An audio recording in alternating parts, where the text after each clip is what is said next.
నమస్తే. ఈరోజు మన స్టూడియోలో ప్రముఖ ఆధ్యాత్మికవేత్త ఆస్ట్రోన్యూమరాలజిస్ట్ శ్రీమతి జయప్రద గారు మనతో ఉన్నారు. మేడం గారితో మాట్లాడదాం. నమస్కారం మేడం. నమస్తే అమ్మా, శ్రీమాత్రే నమః. మేడం, జూలై మాసం మిథున రాశి వారి పరిస్థితి ఓవరాల్గా ఆర్థికంగా, ఆరోగ్యంగా అన్ని విధాలుగా ఎలా ఉండబోతుంది? ఎలాంటి పరిస్థితులు ఎదురవబోతున్నాయి వీళ్ళకి?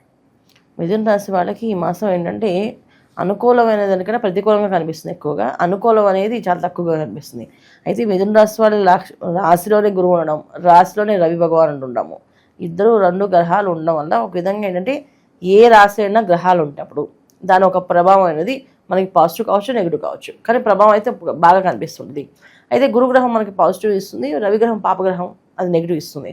ఈ రెండు పాజిటివ్ నెగిటివ్ రెండు కానీ ఏంటంటే సో మిథున రాశి వాళ్ళకి కొంచెం మామూలుగా మిథున రాశి వాళ్ళు ఎవరైనా ఏదైనా విషయం తెలిస్తే వాళ్ళు చాలా లైట్గా తీసుకుంటారు. సర్కాజింగ్ కొంచెం వాళ్ళకి ఎంత సర్కాజింగ్ ఉంటుందంటే మనం ఏదో విషయం చెప్తే నిజంగా వద్దా మరి చెప్తారు లేదు, టూ మచ్ సీరియస్గా దేన్ని తీసుకోరు. సీరియస్గా తీసుకోవడం కాదు, అసలు బాగా కామెంట్ కూడా చేస్తుంటారు. ఇవన్నీ చెప్తే అవుతుందా, నేను ఇవన్నీ నమ్మను అని చెప్పేసి నిజంగా వాళ్ళకి ఆ విషయం మీద అవగాహన ఉంటే నిజంగా నమ్మితే వాళ్ళు చాలా పర్టికులర్గా ఫాలో అవుతారు. ఒకవేళ నమ్మలేకపోతే జనరల్గా నమ్మరు. 100% ఏంటంటే ఏ విషయాన్ని నమ్మరు. చాలా సర్కాజం ఉంటుంది అన్నమాట. మాటల్లోనే ఏదో మాట్లాడుతూ అనవసరాన్ని అనేస్తూ ఉంటుంటారు. అలాంటి లక్షణం ఎక్కువగా ఉంటుంది. దీంతో రవి గురువులు ఈ మాసంలో వీళ్ళకి ఈ స్థానంలో ఉండడం వల్ల అలా అన్నప్పుడల్లా ప్రతి ఒక్కరు పట్టుకుంటారు. నువ్వు ఎలా మాట్లాడుతున్నావు, నీకు ఎలా తెలుసు. ఇంతకుముందు ఏమో వాళ్ళు చెప్పే దాంట్లో లాజిక్స్ ఉంటాయి బాగా. ఆ లాజిక్ కరెక్టే కదా అనిపిస్తుంది మనకి. అంటే ప్రతిదీ వాళ్ళు సర్కాజంగా మాట్లాడినప్పటికీ కూడా ఆ మాట లాజిక్ ఉండడం వల్ల అవును కరెక్టే కదా, ఈ పాయింట్ కరెక్టే కదా, మనం ఎందుకు ఇది ఆలోచించదు కోణం అని చెప్పేసి అనుకుంటాం. అయితే గురువు ఇక్కడ ఉండడం వల్ల ఈ రాశిలో ఈరోజు వీళ్ళు మాట్లాడే ప్రతి ఒక్క మాట వీళ్ళకి కౌంటర్స్ వస్తాయి, పెద్ద పెద్ద కౌంటర్స్ వస్తాయి. ఎటువంటి కౌంటర్స్ వస్తాయంటే ఇంకా వాళ్ళ లైఫ్లో మళ్ళీ అలాంటి విషయాలు మళ్ళీ మాట్లాడితే అమ్మో ఏమొస్తుందో గొడవ అని చెప్పేసి అనే ఫీలింగ్లో తెప్పించేస్తుంట. అలాంటి సిచ్యువేషన్స్ ఈ మాసంలో మిథున రాశి వాళ్ళకి ఎక్కువగా అనిపిస్తున్నాయి.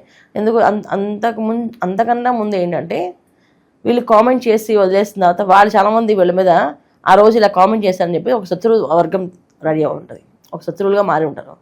వాళ్ళు ఈ మాసంలో మిథున రాశిలో రవి ఉండడం వల్ల శరీరం సంబంధించిన వరకు చాలా ఒక రకమైన వ్యాధి అనేది జరుగుతుంది వాళ్ళకి.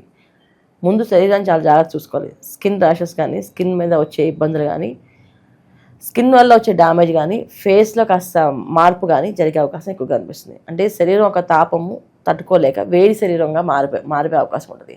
ఆ వేడి శరీరం ఎలా మారుతుందంటే ఏవైనా జరగచ్చు. శరీరం మీద కొంచెం కాలిన గాయాలు అవ్వచ్చు, చేతులు కాల్చుకోవచ్చు, లేకపోతే ఏదైనా గాయాలు అంటే ఏదైనా మంట అవుతున్నప్పుడు అక్కడ వీళ్ళు ఏదో హెల్ప్ చదువు వెళ్తే వీళ్ళకి తగలచ్చు ఆ గాయాలు. అలాంటి జరిగే సిచ్యువేషన్స్ ఎక్కువగా ఉన్నాయి. సో అందుకని వీళ్ళు చాలా జాగ్రత్తగా ఉండాల్సిన విషయం ఏంటంటే ఇంట్లోంచి బయటికి వెళ్ళినప్పుడు ఖచ్చితంగా ఇంట్లో వాళ్ళతో లాజిక్స్ ఏమి మాట్లాడకుండా నాన్న వెళ్ళొస్తాను, అమ్మ వెళ్ళొస్తాను, కాస్త ఎదురురా, కాస్త మేము వెళ్ళొచ్చే వరకు కాస్త మమ్మల్ని ఫోన్ చేయ మధ్యలో ఏదైనా ఉంటే అవకాశం ఉంటే అని చెప్పి మాట్లాడడము, వాళ్ళ బ్లెస్సింగ్స్ తీసుకోవడము. వీళ్ళు బయటికి వెళ్తున్నప్పుడు ఖచ్చితంగా వాళ్ళని చెప్పి ఈ పని మీద వెళ్తున్నాం, ఆ పని మాకు మంచిగా జరగాలని మమ్మల్ని ఆస్వాదించు అని అడిగి చెప్పి వెళ్ళడం అన్నది చాలా ముఖ్యం ఈ మాసంలో. వీళ్ళు ప్రతి మాసం చేయాలో తెలియదు, కానీ ఈ మాసం చేయాలి. చేస్తేనే ఆ పని అనుకూలంగా జరుగుతుంది. లేకపోతే అది ఎన్ని కష్టాలు పడాల్సి వస్తుంది ఆ పని మీద, వీళ్ళకి చాలా ఇబ్బంది పడాల్సి వస్తుంది. ఇక ఆర్థిక స్థితిగతులు ఎలా ఉండబోతుంది మేడం గారికి?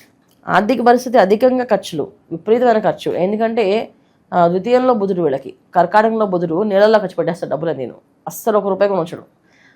మళ్ళీ విపరీతమైన తెలివితేటలు. ఎలా తెలివితేటలు అంటే ఈ వ్యాపారం చేస్తే బ్రహ్మాండంగా ఉంటుందని ఒక ప్లానింగ్ ఒక మొత్తం గీసేసుకొని దానికి మొత్తం ఓపెన్ చేసి స్టార్ట్ చేస్తే ఏం జరగదు అక్కడ వ్యాపారం.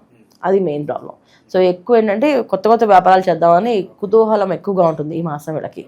కొత్త వ్యాపారాలకి ప్రయాణాలు, కొత్తగా ప్రారంభాలు చేస్తూ ఉంటారు. దానివల్ల కాస్త నష్టమే కానీ లాభం అయితే ఉండదు.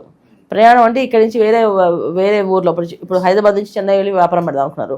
చెన్నై వెళ్ళడము, రాను పోను తిరగడం ఉంటుంది, అక్కడ వ్యాపారం ప్రారంభం అవ్వదు.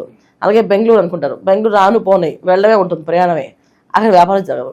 అలాగే కన్స్ట్రక్షన్స్ ఎక్కువ చేద్దాం అనుకుంటారు. ఈ కన్స్ట్రక్షన్స్ విషయంలో ల్యాండ్స్ చూడవే సరిపోతుంది వాళ్ళకి, మొదలుపెట్టడం ప్రారంభం అవ్వదు. అటువంటి విపరీతంగా ధనం అనేది విపరీత ఖర్చు ఉంది. ఆ ఖర్చుని వీళ్ళు జాగ్రత్త కంట్రోల్ చేసుకోవాలని అది వాళ్ళ చేతిలోనే ఉంటుంది. అలాగే ఏ పని ప్రారంభిద్దామన్నా కాస్త డిలేగా జరుగుతూ ఉంటాయి, సరైన నిర్ణయం తీసుకోలేరు అంతే అంటారా? కాదు, ఆ పని కోసం డబ్బు ఎక్కువ ఖర్చు అవుతుంది.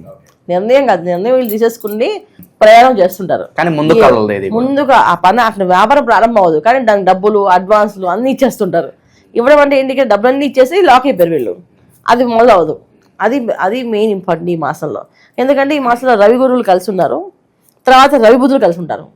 ఇప్పుడు రవి గురువులు మొదటి 2 వారాలు రవి గురువులు కలిసి ఉన్నారు, తర్వాత 2 వారాల తర్వాత రవి బుధులు కలిసి ఉంటారు.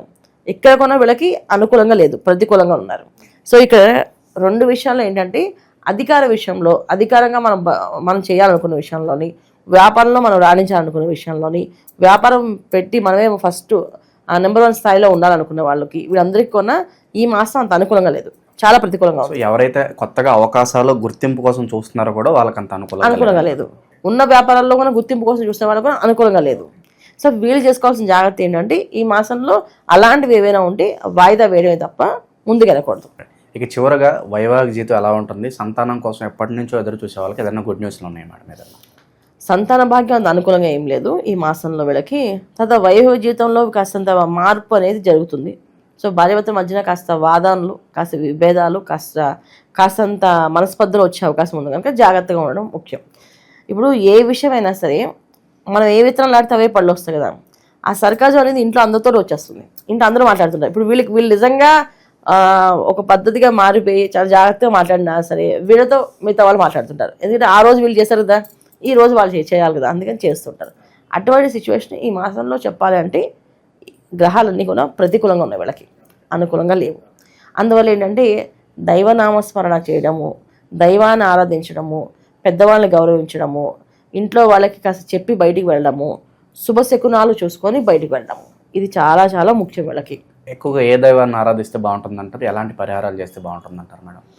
ప్రతినిత్యము అండి శ్రీం నమశివాయ అని మంత్రాన్ని, అంటే లక్ష్మీ అమ్మవారిని, శివుణ్ణి ఆరాధిస్తుండాలి, అలాగే గురువుని ఆరాధిస్తుండాలి. సో ఎక్కువ గురువారాలు వీళ్ళు కాస్త మౌనంగా ఉండము, ఉపవాసం ఉండము, లేకపోతే ఏదైనా అన్నదానం చేయడం, ఇది గురువారాలు ఎక్కువ చేస్తూ ఉండాలి. సో గురువారం అంతా సాయిబాబా చరిత్ర కానీ, శ్రీపాద వల్లభ చరిత్ర కానీ, దత్తాత్రేయ చరిత్ర చదువుతూ ఉండాలి. ప్రతిరోజు శ్రీం నమశివాయ మంత్రాన్ని ఎక్కువగా చేస్తుండాలి. ఈ శ్రీం నమశివాయ మంత్రం చేస్తుంటే పనులు కాస్త ముందుకు వెళ్ళి ఆటంకాలు ఏర్పడకుండా ముందుకు వెళ్తారు.